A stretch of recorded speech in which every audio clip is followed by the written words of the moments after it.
2024 সালের 5ই আগস্ট। তারপরে এটা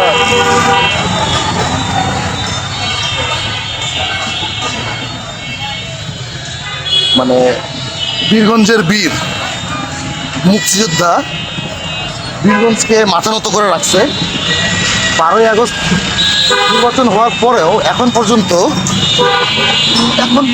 একে ইয়ে করে নাই, পরিষ্কার করা হয়নি।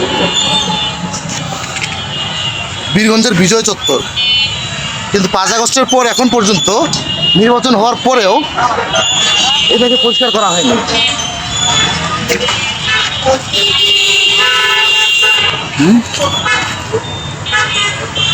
আপনারা যারা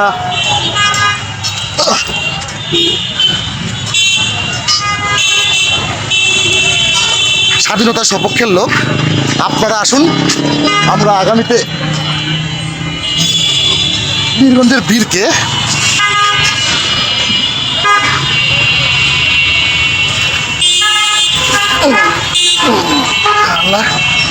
হ্যাঁ আমরা এটাকে পরিষ্কার করছি।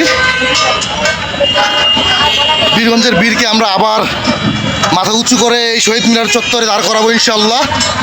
আপনারা সকলে আসুন, যারা মুক্তিযোদ্ধার সপক্ষের লোক তারা বীরগঞ্জের বীরকে আবার মাথা উঁচু করে দাঁড়িয়ে বীরগঞ্জের নামকে, বীরগঞ্জের শিরদাঁড়াকে আবার উঁচু করি।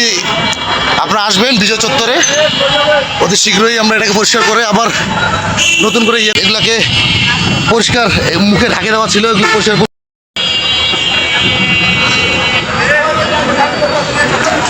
আরও আমরা দাঁড় করে রাখিয়ে দেবো ইনশাল্লাহ। বীরগঞ্জের বিজয় চত্বরকে আমরা এভাবে ফেলে রাখতে দিতে পারি না। আপনারা সকলে আসবেন ইনশাল্লাহ। জয় বাংলা। আজকে মাথা থেকে এবং কাঁধ থেকে আমরা খুলে ফেলে দিয়েছি।